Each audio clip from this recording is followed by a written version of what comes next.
And, I'm not teaching any classes this semester, so I really missed the opportunity to make PowerPoints and use them. So I'm going to do that. And I think it'll help organize our discussion a little bit. If at any time in our conversation that y'all have a question, we'll definitely have time. And the majority of our time together tonight is really about you asking questions and us giving you that information you need. But in the midst of maybe as I'm introducing myself or whatever, if you have a question, just go ahead and just, frantically move your hands around or something, and we'll make sure that we ask you. We'll get to you for sure. Let's see, I'm going to share that. And we'll move this up. There we go. So can everybody see my screen okay? Yes. Good. Perfect. Thank you. So let me just, again, welcome to our MSW information session. My name is James Petrovich, and I'm the director of the MSW program here at Carroll. And tell you a little bit about myself. So like the program, I'm new to Carroll. I've only been here since I took the job back in November, and then I arrived here full-time in January. So I've been here about a month and a half, and it's been a whirlwind, but I'm really excited to be here. Previously, I was down in Texas at Fort Worth at Texas Christian University, also known as TCU. And I was there for about 10 years, and I was a faculty member, and I was also the department chair. And TCU had an undergraduate and a graduate social work program, and we had about 120 undergraduate students and about 40 graduate students. And so a fairly small program, but we kind of liked it that way. And kind of like Carroll is aiming to do. My undergraduate, graduate, and postgraduate degrees are all in social work. So I started out in substance abuse treatment way back in like the late 1980s and early 1990s. And I was actually a licensed addictions counselor for a long time. And then my boss / mentor, he said, you really need to you need to get a college degree, a bachelor's degree, an undergraduate degree, because you don't need one to get an addictions counselor license in a lot of states. You can get one with an associate's degree. And so I asked him, I said, well, what do you think? Well, what would you suggest? What kind of, what do you think would be a good major to look at? And he said, knowing the way you like to work with people and knowing the kind of relationship you like to build with people that you're working with, I think you should look at social work. And so I took some classes and really liked the profession. I really liked the social justice orientation of it. I took my first social work class at an institution called Jackson State University in Jackson, Mississippi. And it is what we call, it's a historically Black college and university. And so I was the only white person in my class. And the professor actually marched with Martin Luther King back in the 60s during the civil rights era. And so to sit there and listen to him tell stories about the civil rights struggle and all those things was really inspirational to me. And so that's one of the things that I love about social work is that while we are doing like mental health therapy or treatment and substance use treatment, we never kind of let go of those ideas of paying attention to where oppression exists or injustice is occurring, looking for those kind of inequities and seeing what we can do to address them. So my practice areas really mostly are in substance abuse, mental health, and I've spent a lot of time working with people experiencing homelessness, and that's actually where my research is. So I'm an active researcher. I do a lot of research looking at how people experiencing homelessness use healthcare services. The barriers to services that they experience, how we could maybe alleviate those barriers and facilitate access to care and things like that. I'm married to Rebecca. We have 2 dogs. Love the outdoors. That's one of the reasons why we were really excited to come to Carroll, was because of the area, and just really thrilled to be here. Having the chance to start a new program like this is really a once in a lifetime or once in a career opportunity, and I jumped at it and really enjoyed being here. Something I would love to do now, Logan, he got here a little bit earlier than the rest of you, so he's introduced himself a bit. But I would really love to hear more about y'all. And Casey, if you want to throw yourself into the mix, that would be great too. Just briefly, who are you? Where are you from? A little bit about your background, especially what's motivated you to come tonight and spend this time with us. And I would really like to, if I don't have it already, make sure that I get your email before we part ways tonight. So whether you put it in the chat to me, and you can do it just to me or just to Carrie or Casey, I'm sorry, or you can email it to me at the email address you see. So who wants to go first and introduce themselves? I can go. Okay. Thank you. Hey guys. So my name is Casey Gillespie Ransom. I'm actually the Associate Director of Admission here at Carroll. And so I would actually be your admission counselor for this program. So that's why I'm here. I'm here to assist you and kind of help guide you and connect a face to a name in case you do end up deciding to apply or have questions on the admission side. I'll work closely with Dr. Petrovich, but I will be the application person, I suppose, for a lot of it. Helena is my hometown, so born and raised here. My academic background is in biology. I have a master's in business. And I'm here because I love working with students. I have a passion for seeing you guys accomplish things, and it's always just very interesting to me. And so that's why I'm here. Thank you, Casey. Mm-hmm. I'll go next. I'm Carrie. I'm originally from Florida. Grew up most of my life in Florida. My family just recently moved to California, where I quarantined with them for a little bit before coming here. And I'm about to get my psychology degree from a different university back in Florida. And I'm pursuing my anthrozoology degree here. And I'm kind of thinking about my next step, if that includes a master's degree. So, yeah. Awesome. Thank you. And I guess that leaves me. I'm Ray Shipman. I'm from Dillon, Montana, so not too far away. Junior here at Carroll. I'm studying biochemistry and theology. And my motivation is I don't know what's next, and I'm curious to hear more about the program. I'm excited for it to be at Carroll and just to learn a little bit about it. Awesome. Thank you. Well, and Logan introduced himself to us, but he didn't introduce himself to y'all. So Logan, do you mind introducing yourself to the whole group?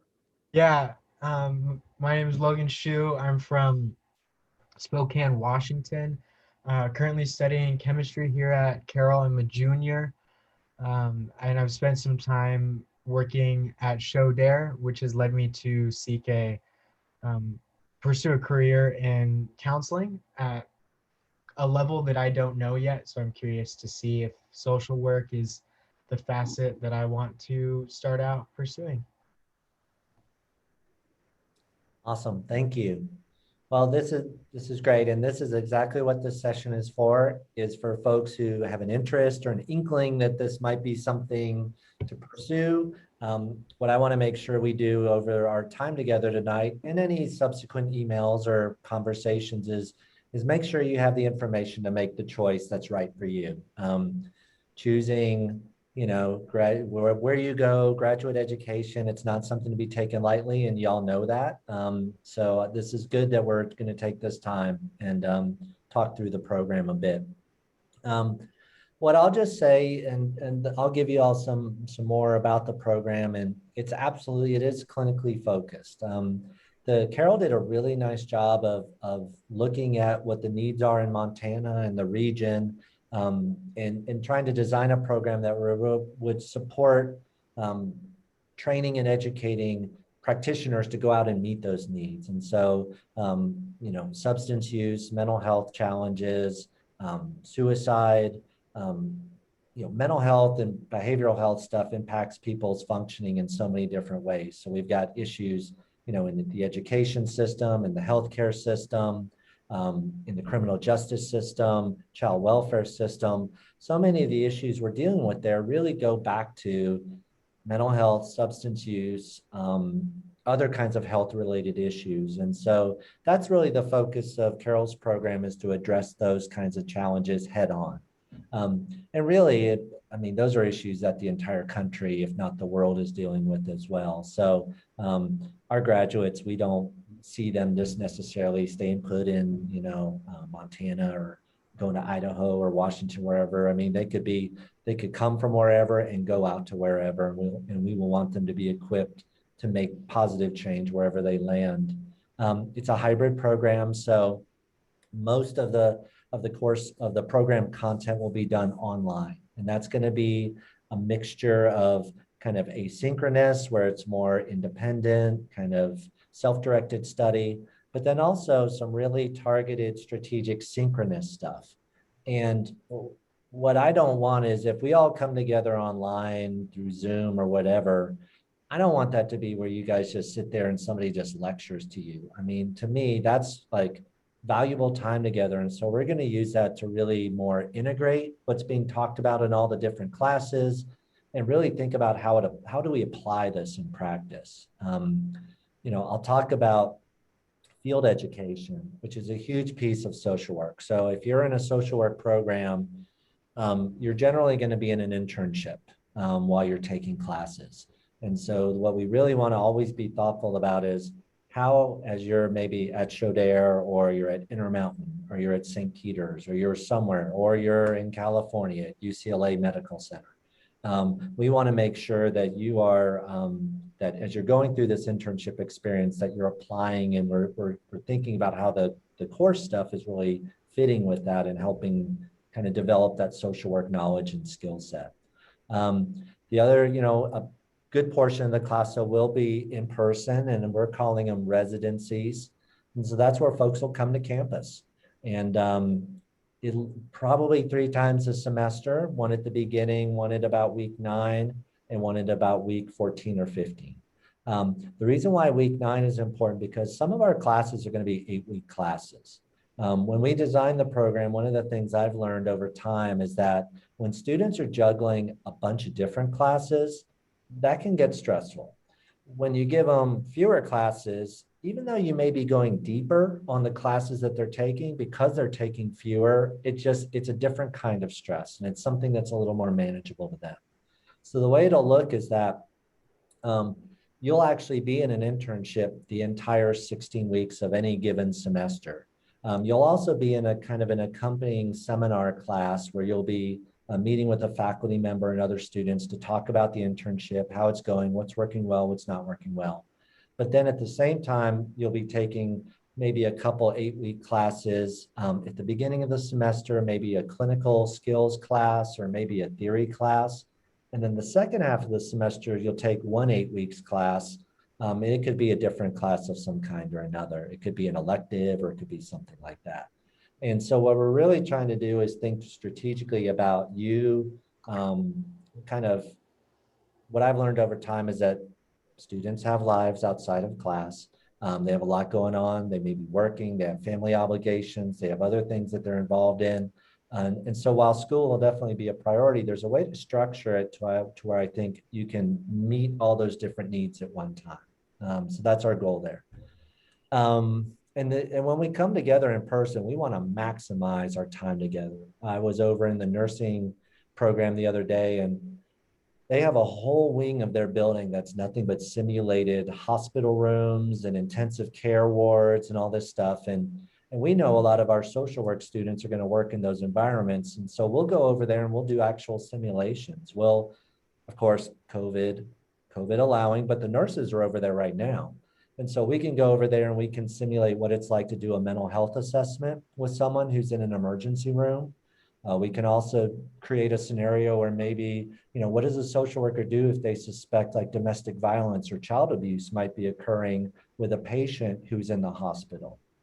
And so we're going to want to do lots of hands-on role plays, simulations, and things like that to further help people develop that skill set that they need. Any questions about that? Okay.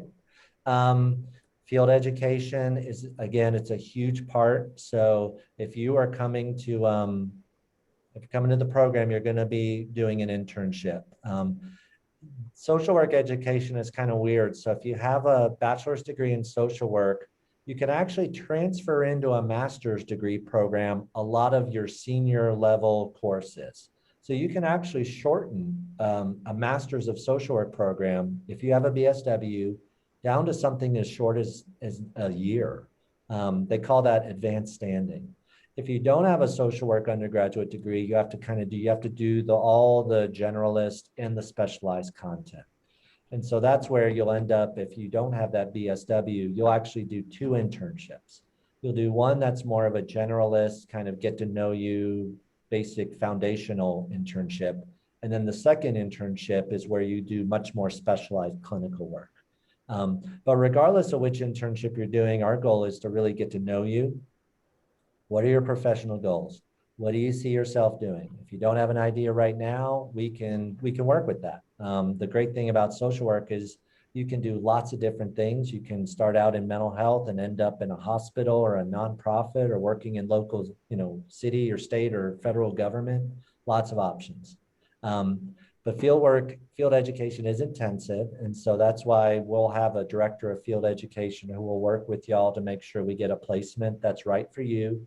And then as you go through your internships, make sure that everything's working well and going the way it should.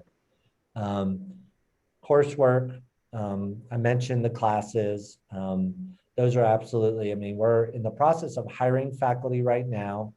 I am the only person here in the Department of Social Work, but we're actually interviewing folks this week and next week. And so if folks, whoever joins the program and starts in the fall, we'll have 3 social work faculty.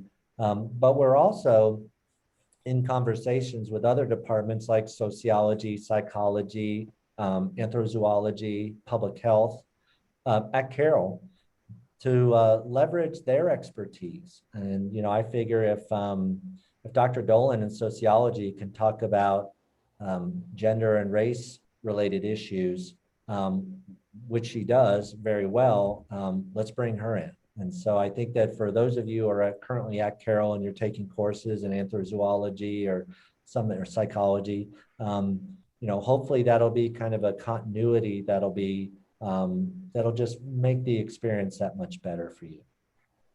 And then we may, draw on some adjuncts, folks outside the department or Carroll, but we'll do that in a way that it makes sense, not just to fill a role or because we need somebody. We don't need warm bodies. We need people who have a lot of experience. So there's a few folks at like the Veterans Hospital here and Intermountain and Rimrock, which does substance abuse services.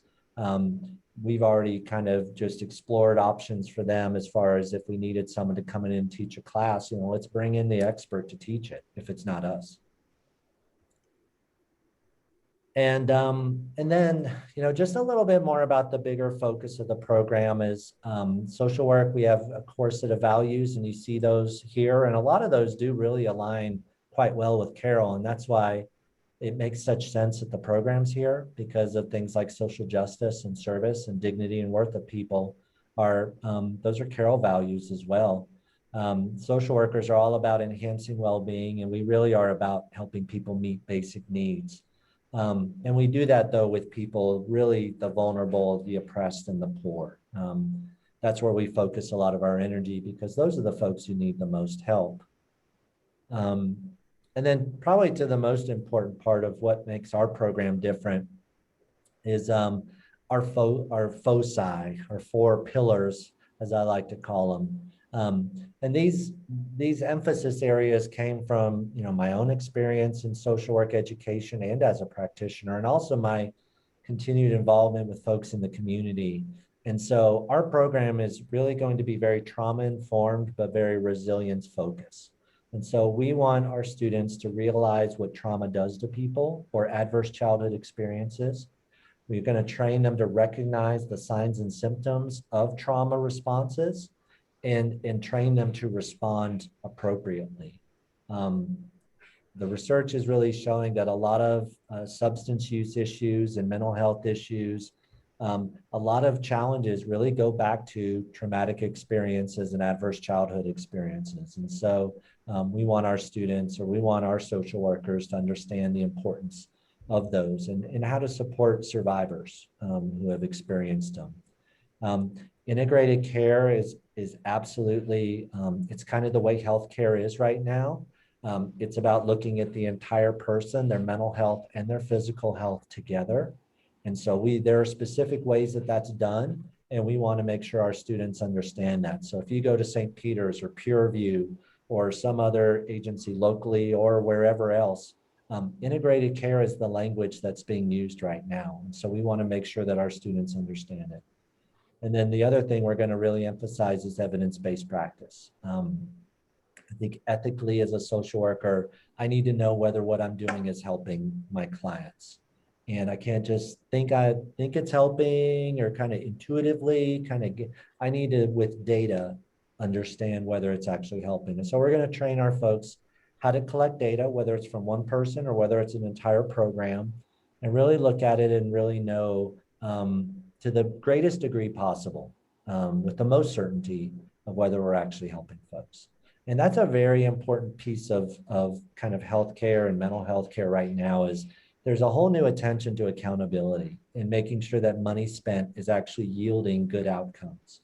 And so if my thought is if we're sending folks out with a knowledge base and skill set to be able to do that, that's going to benefit them and the clients they serve. And then the last thing is we really do want to take time with our students to really talk and think about what leadership is. Not necessarily in terms of the title that you have, but really the role you play in your community as an advocate and as a champion and a change agent. So we really want to talk about, it's easy to say, go be the change the world needs, but what are the skills you need to do that?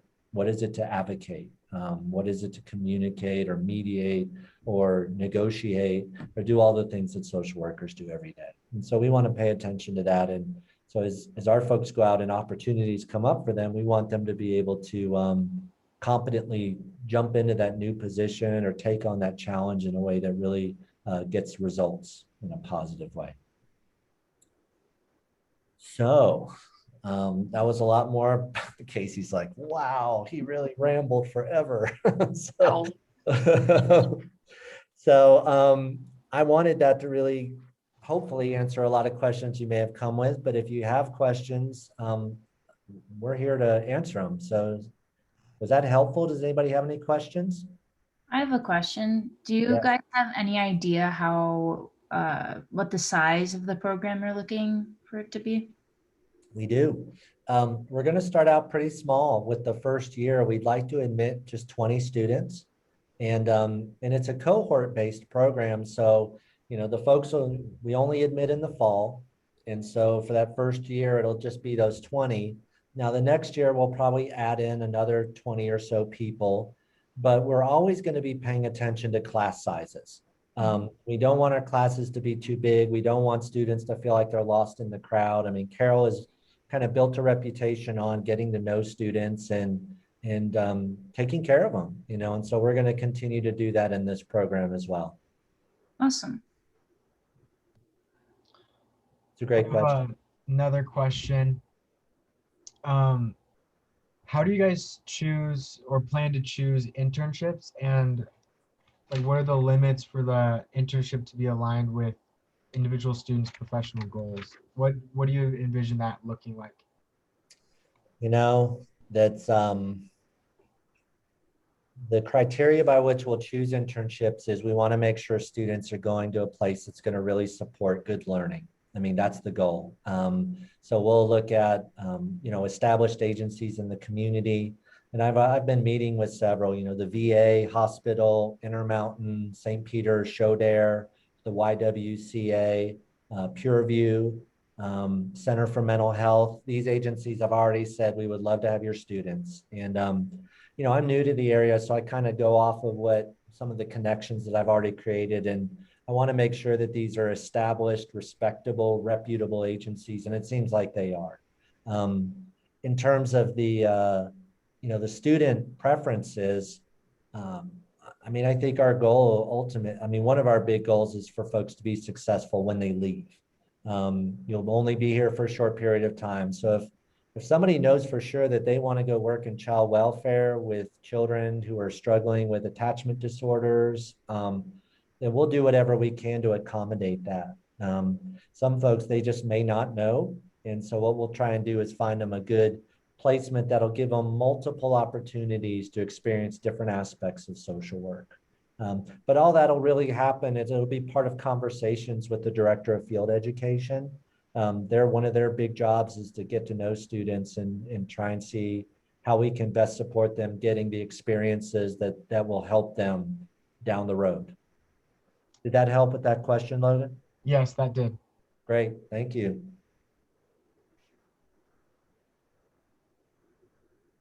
What are you most excited for the program?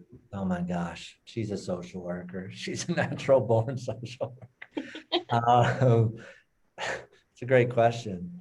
You know, I think several things. I mean, I think one thing is I'm super excited to be part of a program that really is rooted in trying to address community needs. I mean, there's so much happening here, and they need social workers, and they've needed them for a long time. So to be part of a program that could potentially produce folks to literally go out and make people's lives better.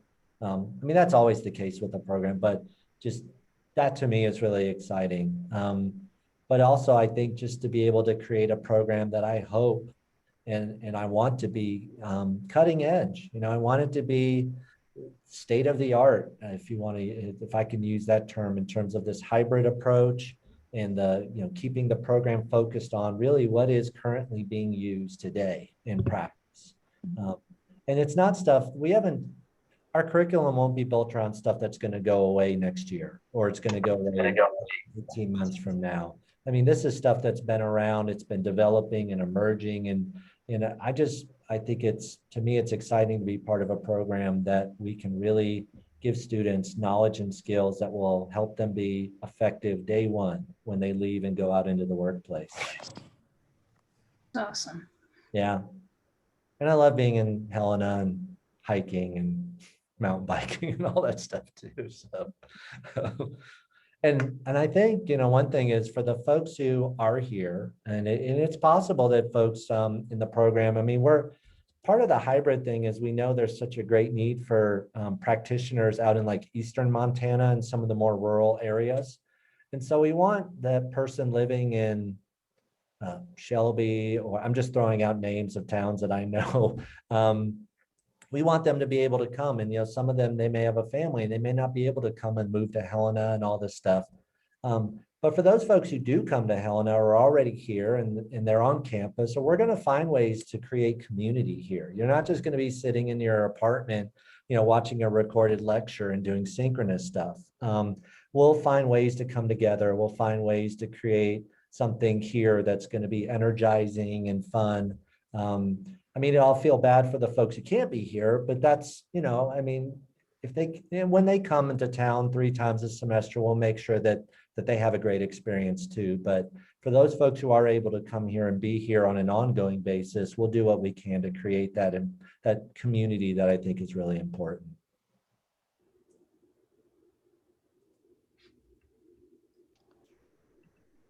This is more of just a social work question in general, but what are some of the limits of a master's in social work in terms of like practice and career? Right now, an MSW, especially with an LCSW license, the licensed clinical social worker, which you can get in all 50 states. That's the top practice degree you can get in social work right now. Now, there is an emerging degree. It's called the Doctor of Social Work. It's a doctoral level degree. It's not offered in a lot of different programs, but it's kind of PhD level for practitioners. But it's very new. And so really, I mean, the limit to what someone can do with an MSW, especially with an LCSW exam, is just really related to their competence. I mean, there is a point where people run out of what they know, and they need to understand where that is and not go beyond it. If you have an LCSW, you can do private practice, you can bill insurance, you can diagnose. There was a movement in some states that LCSWs could actually prescribe.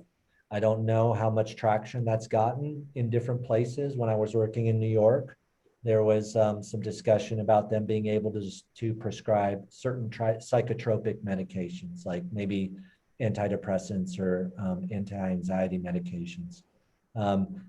So, I mean, in terms of where you can practice, I think that's where social work really shines is, you know, if you have or you're in psychology, so you have an LCPC or maybe you're an LMFT or something like that.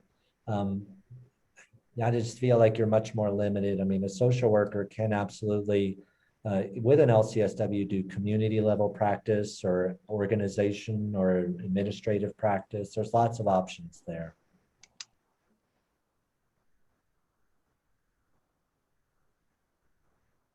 What would you say the biggest differences are between a Master's of Social Works versus like a Master's of Counseling or something? I think it's kind of what we call the person and environment perspective. I think someone in counseling, I mean, if that person's walking through the door, the couple or the family, whoever, I mean, you have to think about what's happening in their environment. But I think social workers are just, that is an integral part of what we look at, how we assess a situation, how we design an intervention. It really takes into account where people are living, the conditions they're living under, what they're subject to every day. And I think that's just such an automatic piece of a social work perspective that's a little bit different than maybe another discipline. I think another thing, and this is just the social work piece of looking at things from an advocacy perspective. I know a lot of counselors or licensed marriage and family therapists, and they do advocate. They think about issues at a broader, kind of more macro level, but those are somewhat more unique. It's not the rule. In social work, it really should be the rule. It isn't always, but a social worker should always be thinking about social justice and be thinking about the bigger community level systems that are kind of at work. And how these folks walking through your door or walking into your agency, I mean, they're probably representing bigger structural issues that if we could address things at that level, almost from like a public health perspective, we could actually affect change kind of using this more upstream thinking. And so that's what I think social work is really good at. Of course, I know social workers who just, they have a private practice and they meet with their folks all day and that's what they do. And then there's the other side of folks who are community organizers, and they're going into impoverished neighborhoods that are underserved and under-resourced, and they're helping these communities to kind of advocate and find their voice and get the resources they need. So I think that's some of the differences.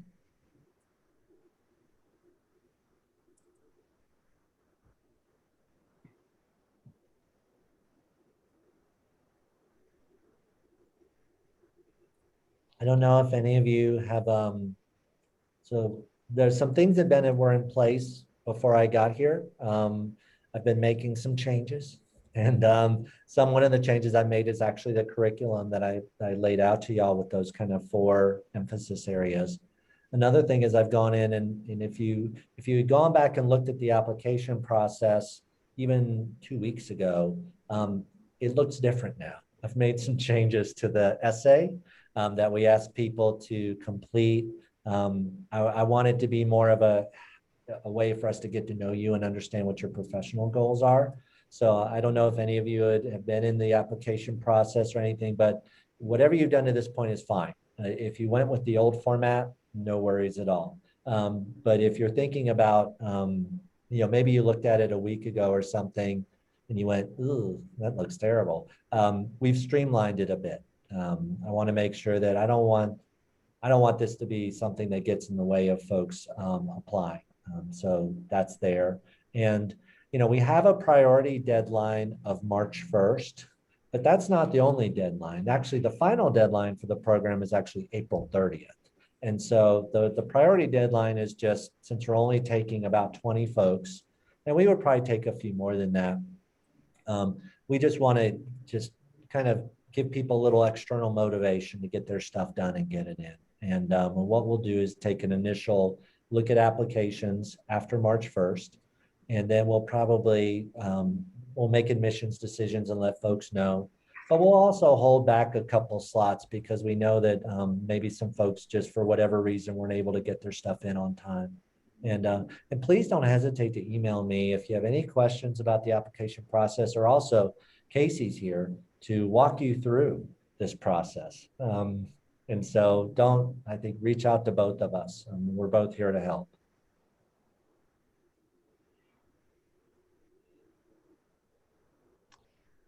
I have another question about the program. Yeah.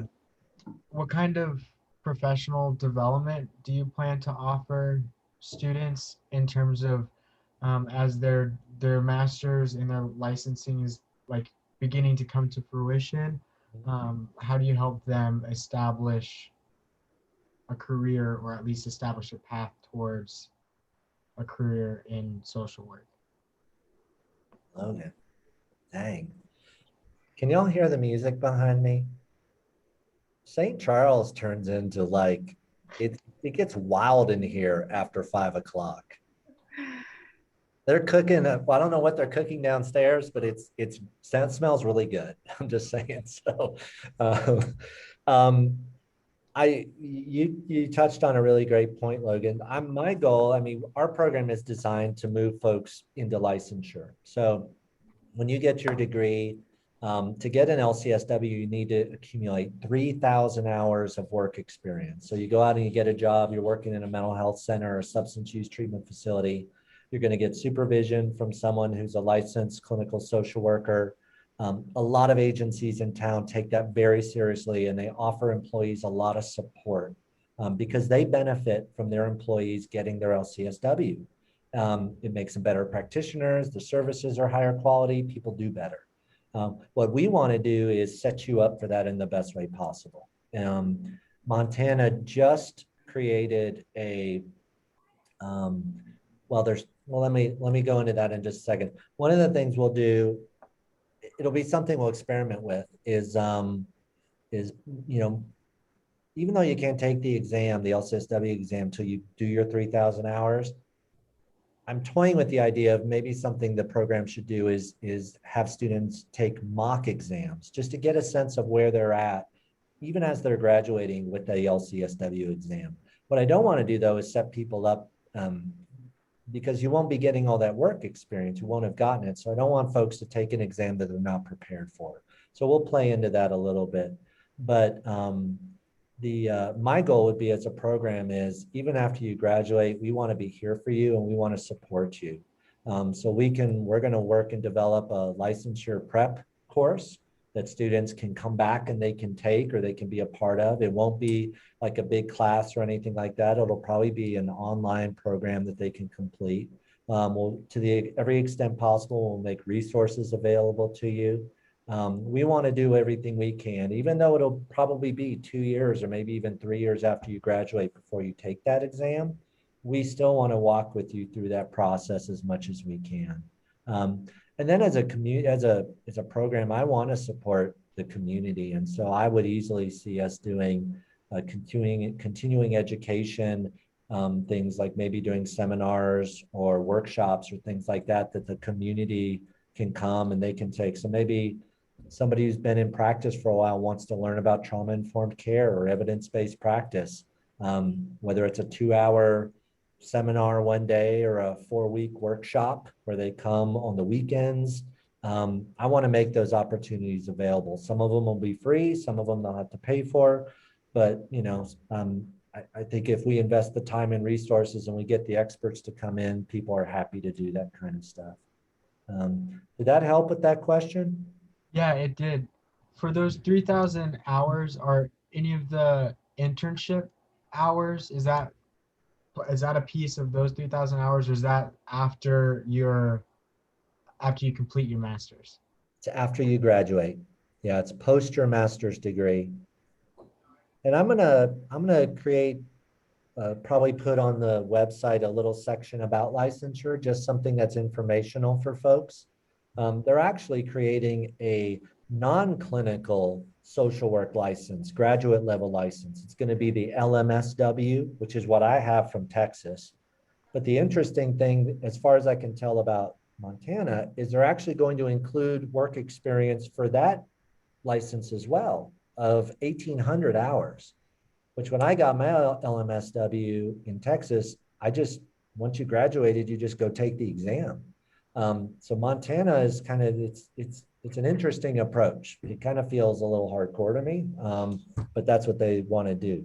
And actually I have to go see if my license, if my LMSW will transfer to Montana. It may not.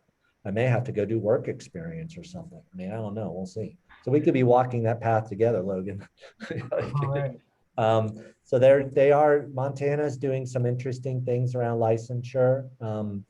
There's a bill right now in front of the legislature that would require that all supervising staff in the child protective services kind of area will be required to be masters of social work. Right now they can be other things, but somebody here in Montana is kind of locking it down for social work.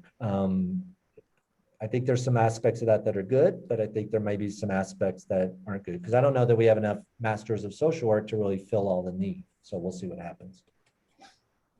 I know there's a movement in Spokane for a requirement of social work for many behavioral health employees. Absolutely. Wow.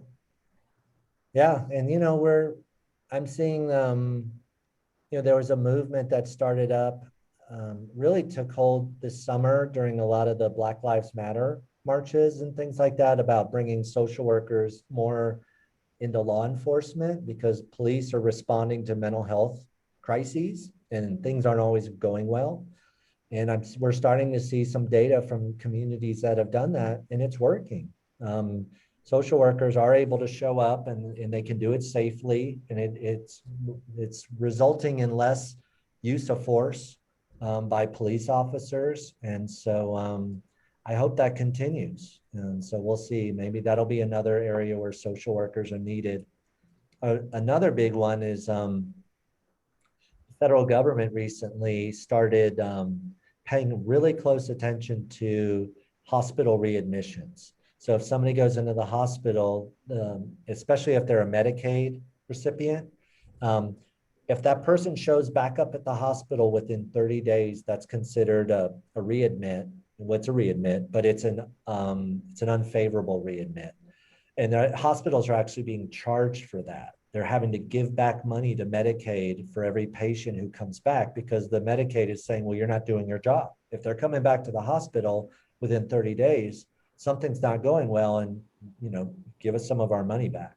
Well, hospitals are realizing that social workers are actually probably the best people on an interdisciplinary healthcare team to really be thinking about the entire person, not just what's happening to them today or tomorrow, but also where are they going when they leave the hospital? What resources are there? What do they need?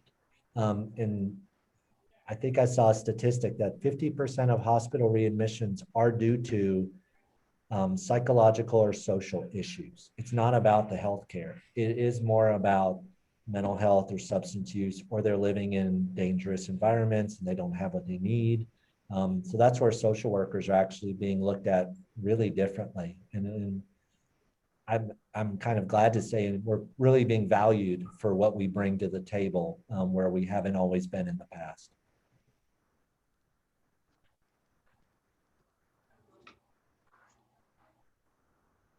Any other questions or anything?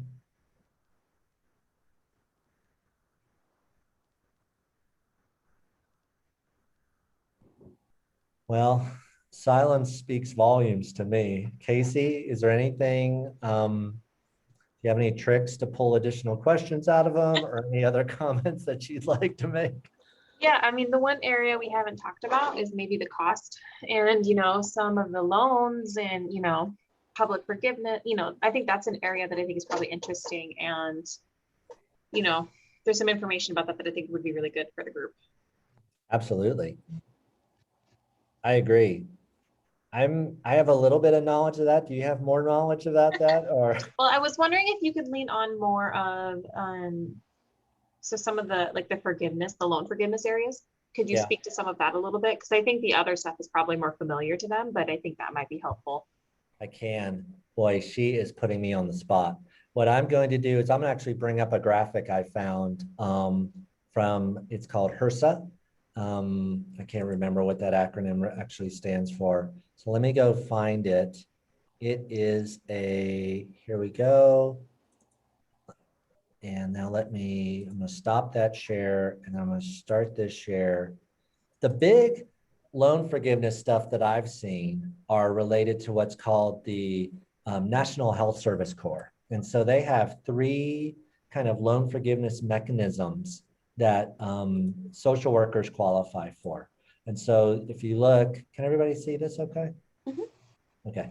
Now, social workers qualify for everything, and this includes the LCSWs.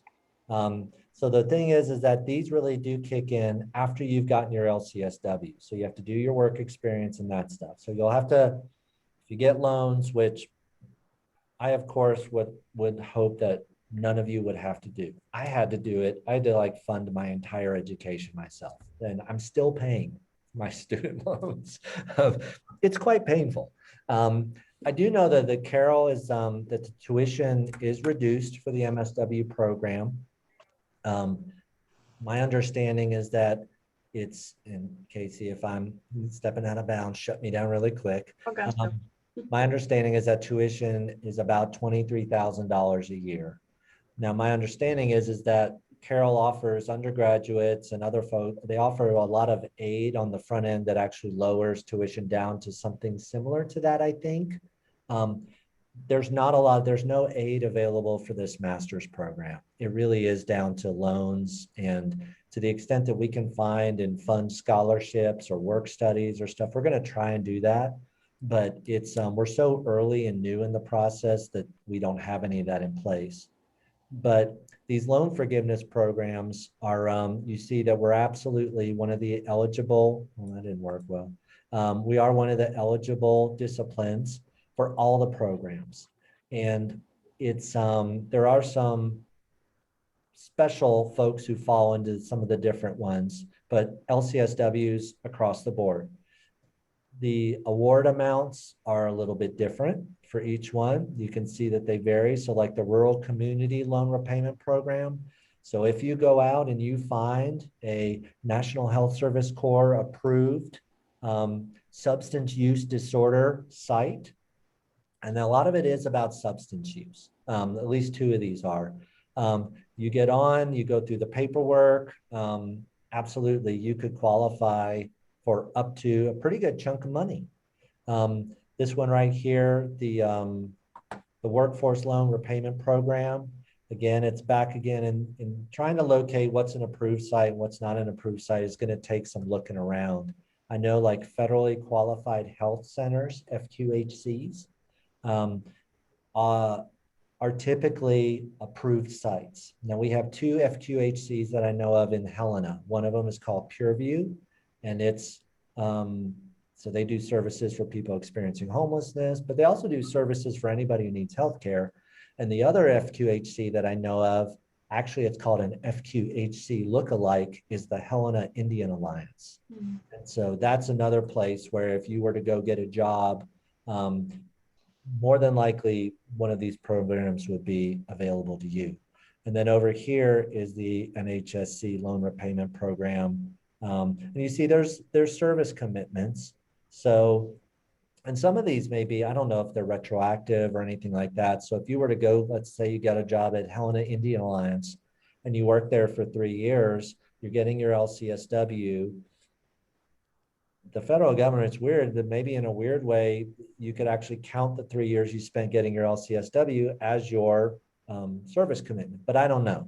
And so this is where there's some things to learn. In Texas, where I was at, these weren't really applicable to our geographic area because we didn't have, we weren't rural and we didn't have these medically underserved. We weren't medically underserved like a lot of these places are.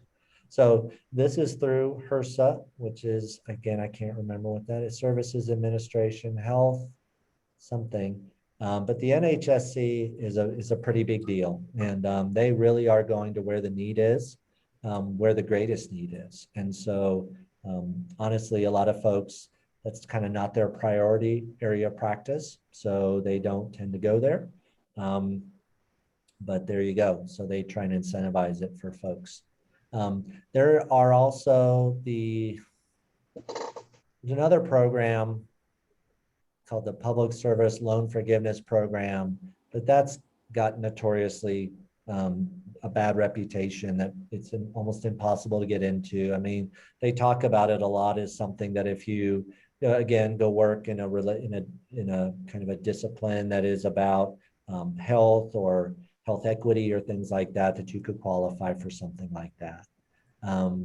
So yeah, I mean, that's kind of actually the most I know right now. My goal is to absolutely learn more about it. And we have a consultant that we've been using for a long time at the University of Montana, who really understands kind of what's available to students, because we want to make sure, I mean, one of my big things is lowering that tuition burden. Because, you know, I've been out of school since 2009 and I'm still paying on my loans. I don't regret it in any way. It was one of the best investments I've ever made because, you know, the data says if you have a college degree, you're going to make more than if you don't. And also if you have a graduate degree, just of any kind, you're going to make more than if you didn't. And so, and especially the folks I know a lot of really successful social workers who, you know, they're good at what they do. And they rose up in agencies and they were noticed and they were given opportunities to advance, and they took advantage of it. And so, you know, there is social workers as a profession, our median salaries aren't especially great. We're kind of about where teachers are, maybe a little bit lower. But again, you know, as I've been out in the community and I'm talking to some of these LCSWs and folks, they seem to be doing fine. And I think some of that is, of course, up to the person, you know, of just kind of being a go-getter and being a good worker. Is that helpful, Casey? Yeah, I think it's good just to kind of start thinking about this area, you know, especially when you're considering such a degree and career path. Yep, absolutely. You know, I mean, I've been learning. Well, I just, through my own experience, was that some of the loans that I was getting, like the subsidized loans through the federal government, like through Sallie Mae or Fed Loan or some of these places, you know, if you get up on the right repayment program, it's a 10-year clock. Now, yes, it stinks for 10 years that you're paying on them, but I've had loans recently that have kind of gone away. I didn't pay the loan completely off. What I did was I paid 10 years and I paid what they wanted me to pay. I didn't end up paying the full amount back, but that's kind of the deal with those subsidized loans. What you really want to be careful about is going like the private loan route, which is I did that and you pay every dime back. And that's actually a lot of what I'm still paying back. And so those it's kind of like going to Bank of America or Wells Fargo or something. And that's where I really encourage folks to be very careful. Maybe I'm stepping out of my expertise, but I just know the pain I experience every month, and I don't want other people to have that. So, Yeah, there certainly are predatory private loans, that's for sure. Oh my gosh, yeah, absolutely, for sure. The only thing I'd like to add is I briefly worked for the state here in Helena when I went off and explored other pastures, and it did, you know, really going to depend on, you know, what route you go with your career, if you go down this path and, you know, where you want to practice and what you want to do. However, if you end up working for the state, and most state agencies have similar setups, the benefits alone can be enormous. The retirement, the state of Montana has a pension system, and then they have step increases every year. So depending on the agency you work for. So I do think that that's another route that I think isn't as well understood sometimes. Yeah. And I personally know some people who are social workers for the state. And of course, the state can be the state. However, I do think that that's another area that's, you know, really valuable to students and possibly a career. Absolutely. Yeah, I mean, you know, and then the largest employer of social workers in the U.S. is the Department of Veterans Administration, or the Veterans Affairs, so the VA. Mhm. And they pay well. The federal government, they have a GS scale. And so if you go online to go jobs.gov, I think is what it is, and type in social worker, you'll see all different, you can work for Department of Health and Human Services or the VA, even the military itself. You'll see like, postings from like the Air Force or the Army. And you don't have to be in the military. They're looking for social workers. So you could be a civilian. And if you look at the salary ranges, they're pretty good. They're really good, actually. So, and I know that some agencies, as you get out with your degree, some agencies actually incentivize getting your LCSW because it is so helpful to them, is that they'll subsidize getting your supervision. They'll either have someone in-house or help you find someone in the community to do that. Some organizations will help you with repayment. If you, again, a lot of times there's a service commitment. So a lot of that stuff is you kind of have to do your investigation, do your due diligence to see what's available. And, as I get better grounded here and know more about what's available and things like that, absolutely, we want to make sure the students know that as well. Hi, Dina, how are you? I'm good. How are you? Sorry I'm late. I got stuck in traffic on my way home from work. That's okay. It's okay. Happy to be here though. Yeah, glad you're here. We've recorded this session so we can make sure we'll send it out to you. Do you want to just a very brief introduction? Sure. My name's Dina. I graduated from my undergrad in 2018 from the University of Puget Sound in international political economy. And I currently live in Southern California, but I was living in Chicago for the past 2 years working at an urban farming nonprofit. And I've worked at a couple nonprofits. And I'm hoping to get my master's of social work and then get my LCSW. So I'm very interested in this program. Yeah, wonderful. That's great. Where in Southern California? Long Beach. Long Beach. Gotcha. Yep. Yep. Okay. See, Casey, the reach of this program is very broad.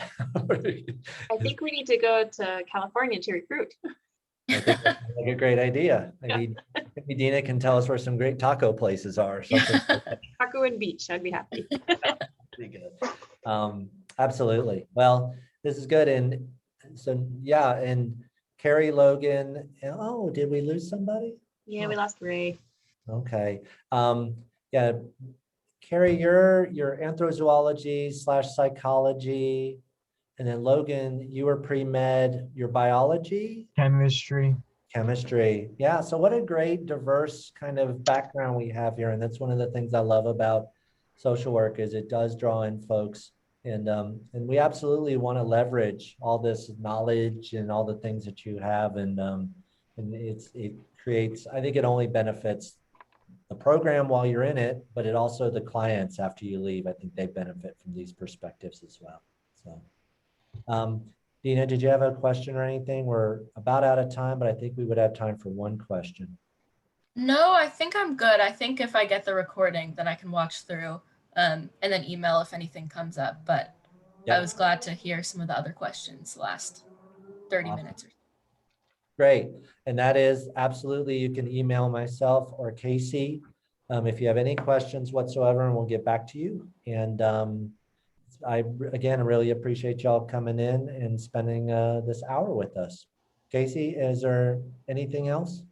No, thank you guys for coming. I know it's, a little chunk of your time during the middle of the week, so appreciate it. I'll put my email in the chat just in case you need to get a hold of me.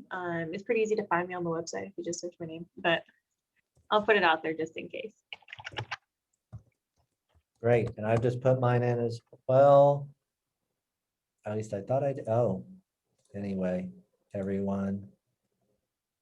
Okay, there we go. Well, everybody, I hope y'all have a great night. Thanks so much for joining us again. And, let us know if you need anything, okay?